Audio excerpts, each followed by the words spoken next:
আধ্যাত্মিক ও দিব্য জীবনী চর্চায় আমি শ্রীমতী লিলি বিশ্বাস আজ উপস্থিত হয়েছি শ্রী শ্রী রামকৃষ্ণ কথামৃত পাঠ নিবেদন করব। ঠাকুরের প্রণাম মন্ত্র দিয়ে শুরু করছি। ওং স্থাপকায় চ ধর্মস্য সর্বধর্মস্বরূপিণে অবতার বরিষ্ঠায় শ্রীরামকৃষ্ণায় তে নমো নমঃ। জয় ঠাকুর, জয় ঠাকুর, জয় ঠাকুর। শ্রী রামকৃষ্ণ কথামৃত। ঠাকুর দক্ষিণেশ্বরে নরেন্দ্রদি ও অন্তরঙ্গ ও অন্যান্য ভক্তের সঙ্গে ঠাকুর রয়েছেন। ঠাকুর বলছেন, তার কৃপা পেতে গেলে আদ্যাশক্তি স্বরূপিণী তাকে প্রসন্ন করতে হয়। তিনি মহামায়া, জগৎকে মুগ্ধ করে সৃষ্টি স্থিতি প্রলয় করছেন। তিনি অজ্ঞান করে রেখে দিয়েছেন। সেই মহামায়া দ্বার ছেড়ে দিলে তবে অন্দরে যাওয়া যায়। বাহিরে পড়ে থাকলে বাহিরের জিনিস কেবল দেখা যায়। সেই নিত্য সচ্চিদানন্দ পুরুষকে জানতে পারা যায়। তাই পুরাণে কথা আছে, চণ্ডীতে মধুকৈটব বধের সময় ব্রহ্মাদি দেবতারা মহামায়ার স্তব করেছেন। শক্তি জগতের মূলাধার। সেই আদ্যাশক্তির ভিতরে বিদ্যা ও অবিদ্যা দুই আছে। অবিদ্যা মুগ্ধ করে। অবিদ্যা যা থেকে কামিনী কাঞ্চন মুগ্ধ করে, আর বিদ্যা যা থেকে ভক্তি, দয়া, জ্ঞান, প্রেম, ঈশ্বরের পথে নিয়ে যায়। সেই অবিদ্যাকে প্রসন্ন করতে হবে, তাই শক্তির পূজা পদ্ধতি। তাকে প্রসন্ন করবার জন্য নানাভাবে পূজা, কখনো দাসী ভাব, বীর ভাব, কখনো সন্তান ভাব। শক্তি সাধনা সব ভারী উৎকট সাধনা, এগুলো চালাকি নয়।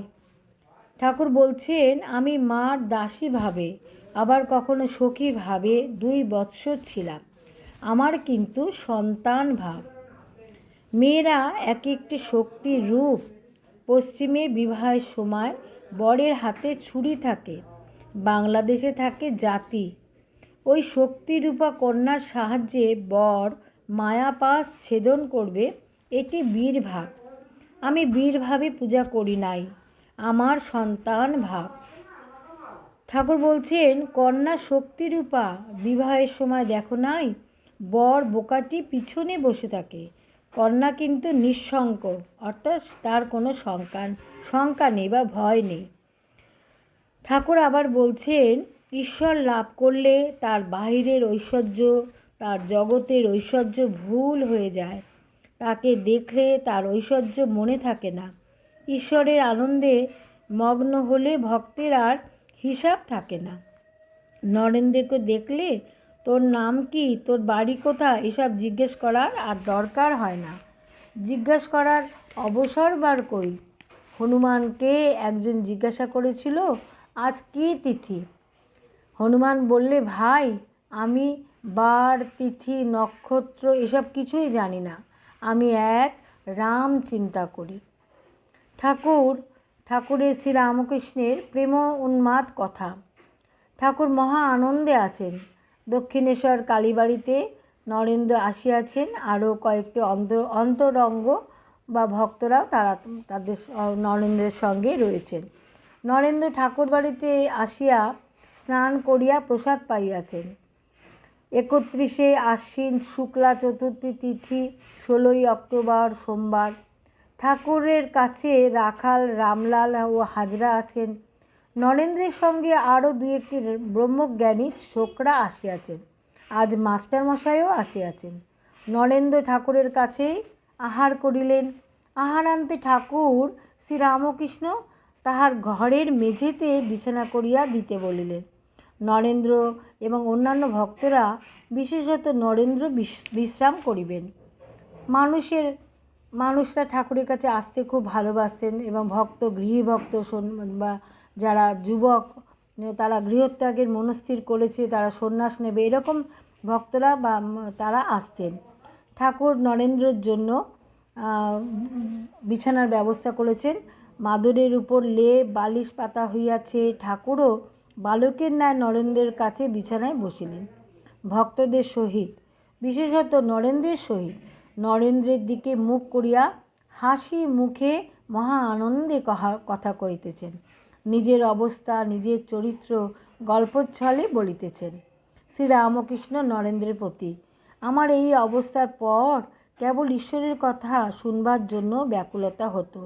কোথায় ভাগবত, কোথায় অধ্যাত্ম, কোথায় মহাভারত খুঁজে বেড়াতাম।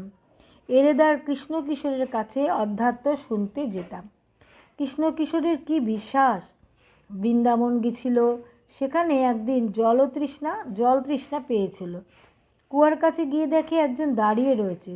জিজ্ঞাসা করাতে সে বললে, আমি নীচ জাতি, আমি ব্রাহ্মণ, আপনি ব্রাহ্মণ, কেমন করে আপনার জল তুলে দেব? কৃষ্ণকিশোর বললে, তুই বল শিব, শিব শিব বললেই তুই শুদ্ধ হয়ে যাবি। সে শিব শিব বলে জল তুলে দিল। অমন আচারী ব্রাহ্মণ সেই জল খেলে। কি বিশ্বাস! ঠাকুর এখানে বিশ্বাসের কথা বলছেন। শ্রী শ্রী রামকৃষ্ণ কথামৃত পাঠ এবং শ্রবণ দুটি পরম কল্যাণময়। ঠাকুরের এই মুখনিসৃত অমৃত কথা আমাদের জীবনকে শান্তিময়, পবিত্র করবে এবং ঈশ্বর পথে চলবার প্রেরণা দেবেন। আমরা তার চরণে স্মরণ করে প্রণাম জানিয়ে আজকে শ্রী শ্রী রামকৃষ্ণ কথামৃত পাঠ এই পর্যন্ত। সকলে ভালো থাকবেন, সকলকে ভালো রাখবেন। সকলকে জানাই আমার অন্তরের শ্রদ্ধা, অভিনন্দন ও শুভেচ্ছা। জয় ঠাকুর, জয় মা, জয় স্বামীজি মহারাজ।